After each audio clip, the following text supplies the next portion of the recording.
मुझको राणा जी माफ करना, गलती हमारे से हो गई। भारत के राम जगह में तुम्हें जगाने आया हूँ।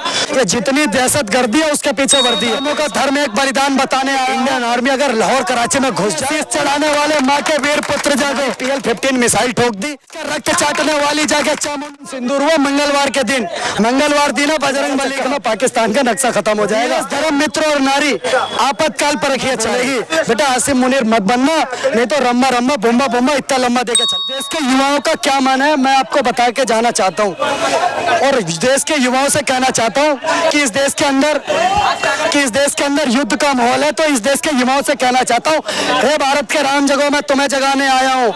100 धर्मों का धर्म एक बलिदान बताने आया हूँ। सुनो हिमालय कैद हुआ है दुश्मन की जंजीरों में, आज बता दो कितना पानी है भारत के वीरों में। 100 सिंह जगह भारत के माता तुम्हें पुकार रही, रड़की भेरी बज रही, उठो मोह नित्य त्यागो, पहला शीश चढ़ाने वाले माँ के वीर पुत्र जागो। और सर सुनो, हम हिंदू हैं, उन्होंने धर्म पूछा था ना, तो अब धर्म बताएंगे। यहाँ कहानी शुरू होगी अब कि खप्पर वाली काली जागे जागे दुर्गा परमंडा, रक्त बीज का रक्त चाटने वाली जागे चामुंडा, और रणमुंडों की माला पहने जगह कपाली कैलासी, रण की चंडी घर घर नाचे मौत कहे प्यासी प्यासी, रावण का वध स्वयं करूंगा कहने वाला राम जगे, यदुनंदन का चक्र जगे और रघुनंदन का बाण जगे, और सैलू कसने वाला चंद्रगुप्त बल। आ गया कि इतिहास के पन्नों से पाकिस्तान का नाम और निशान दोनों खत्म कर दिया जाए, मिटा दिया जाए। साहब मेरी बात सुनो, ऐसी तरह पिटाई लग रहे। शहबाज शरीफ रो रहा है, उनके पार्लियामेंट में सांसद रो रहे हैं कि अल्लाह के लिए बचा लो, और ठुकाई का दिन चुना गया था मंगलवार। ऑपरेशन सिंदूर हुआ मंगलवार के दिन, मंगलवार दिन है बजरंग बली का, तो क्या बाप है बजरंग बली, ये भी साबित करा इंडियन आर्मी ने। और तांडव बजा रही है इंडियन आर्मी, कैसे तांडव से अपना प्रेस कॉन्फ्रेंस शुरुआत कर रहे हैं। तो आप समझो सर बहुत मार पड़ने वाली है। मैं तो कहता हूँ ये समझ जाओ, वही मसूद अजहर है सर जिसने 1.5-2 लाख लोगों औरतों के मांग का सिंदूर मिटा दिया। आज वो मसूद अजहर, कल का बयान बताता हूँ आपको, ISIS के पास जाकर रो रहा है कि इंडियन आर्मी अगर लाहौर कराची में घुस जाए तो मुझे खुद ठोक देना, क्योंकि ये ले जाएंगे तो कुत्ते का पट्टा पिना के ले जाएंगे और सुअर की खाल में नचाएंगे राजीव चौक पर। इनको अच्छे से पता है, ये बहुत डरते हैं इंडियन आर्मी। इनसे कहता हूँ खौफ का दूसरा नाम है इनके सामने नरेंद्र मोदी, और पहला नाम अभी भी इंडियन आर्मी है। मतलब आप जो बात कह रहे हैं तो सही है, बिल्कुल खौफ तो इनके पास है। वो खौफ दिखता है जब से देश आजाद हुआ 47 से लेकर और 25 की वो रात ऑपरेशन सिंदूर तक। लेकिन एक चीज समझ नहीं आता कि जब जो ये ऑपरेशन जब हो रहा था सिंदूर, तो इस बीच में क्या आवश्यकता पड़ी कि एक देश अमेरिका आए, डोनाल्ड ट्रंप आए और वो समझौता करवाएं और हमको सीज फायर करना पड़े। ये कुछ समझ में नहीं आ रहा युवाओं के मन में। देखो मेरी बात सुनो, ये आपको माइंड वॉश करा जा रहा है। मैं आपको क्लियर कट बात कर बताता हूँ। आप जा करके आप जब बैठोगे, आप आर्मी की जाके बात सुनो। आप जो हमारे मेजर जनरल बैठे हुए हैं, हमारे लेफ्टिनेंट बैठे हुए, उनकी बात सुनो। हमारे गवई साहब ने क्या बोला, हमने किसी देश की बात नहीं सुनी है, हमारे DGMOs ने बात करी है। पाकिस्तान ने बोला कि तरह मार लिया आपने, हमें लथेड़ के मारा है, हमारी PL-15 मिसाइल ठोक दी, हमारे J-17 एयरक्राफ्ट ठोक दी हमने, आपने हमें तबीयत से मारा। इनको बड़ा घमंड था सर। मैं आपको क्लियर कट बात बताता हूँ, ये चाइना को समझते थे। मेरा पापा है चाइना, इनके पास 2 ए थे, और दोनों इन्होंने इन पे लात मार दिया। पहला ए था, दूसरा अमेरिका, फिर ये पहुंचे चाइना के पास। इनको चाइना ने दीजिए JF-17, जाओ भारत पे हमला कर दो। JF-17 जैसे भारत की सीमा में घुसा, आकाश एयर डिफेंस सिस्टम ने उसको गिरा दिया। अब मैं बताता हूँ, चाइना वालों को माल दे सर, चले तो चांद तक, नहीं तो शाम तक तो शाम तक में ही खत्म हो गया। तबीयत से पिटाई हुई इनकी।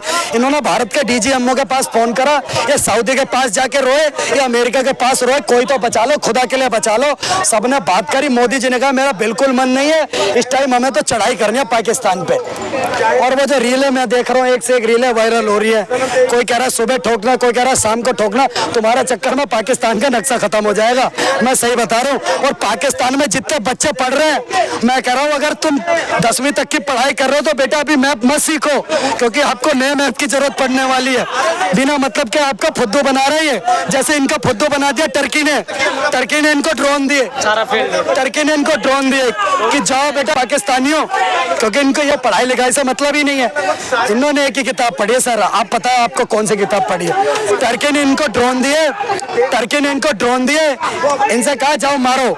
अब इनको लास्ट में पता चला कि उन ड्रोन दोनों में मिसाइल ही नहीं थी, बारूद ही नहीं था, इनका फुद्दू बना दिया इन जाहिलों का। बताओ सर। लेकिन टर्की से आप एक चीज याद आया कि भारत जब टर्की में बहुत बड़ा सुनामी आया था, लोग मारे गए थे, सैकड़ों लोग, हजारों लोग की लाशें गिरी थी, भारत की सेना ने खड़ा होकर, भारत के प्रधानमंत्री ने पूरा मदद किया, पुरजोर तरीके से उनका साथ दिया। तब वो कह रहे थे कि हम भारत का ये एहसान जीवन भर नहीं भूलेंगे। लेकिन वही टर्की अब मजहब के नाम पर, जब मजहब का बात आया तो देश को भूलकर, सम्मान देश का भूलकर मजहब के नाम पर खड़ा हो गया पाकिस्तान के साथ। सुनिए, हम रामायण को मानने वाले लोग हैं, हम गीता को मानने वाले लोग हैं। हमारे रामायण में गोस्वामी तुलसीदास जी कितने साल पहले लिख के चले गए, आपको एक चौपाई से समझ जाएंगे आप। धीरज धर्म मित्र और नारी आपातकाल पर रखिए चारी। जब आपकी बुरी समय हो ना, तब आपको मित्र, नारी और धीरज और धर्म का असली पता तब चलता है जब आपका बुरा समय चल रहा होता है कि आपका दोस्त कौन है, आपका दुश्मन कौन है। आज युद्ध का माहौल था, हमें पता चल गया हमारा दुश्मन कौन है, दोस्त कौन है। सर, देश के युवाओं में ना बहुत मोटिवेशन भरा हुआ, देश का युवा कुछ करना चाहता है देश के लिए। मैं कहता हूँ अभी ठोक देंगे इनको। आप बताओ कितने दिन, इनके कितने दिन चलेंगे। आसिम मुनीर है, आसिम मुनीर का इतिहास ही नहीं पता सर आपको, किसी ने बताया ही नहीं। आसिम मुनीर का बाप जेब काटता था लाहौर की बसों में, या फोन स्नैचर था इसका बाप। आप सर्च करना, रिसर्च करना, आसिम मुनीर का बाप जेब काटता था लाहौर की बसों में, फोन स्नैचिंग करता था। बताओ आपको किसी ने बताया? हम हिंदुस्तानी, हम ज्यादा किसी के पोल पट्टी खोलते नहीं है, पर हमें सबकी पोल पट्टी पता है। इनमें से जिसने मुंह खोला, या तो ब्रह्मोस उसको खोल देंगे या हम उसकी पोल पट्टी खोल देंगे, सीधी बात है।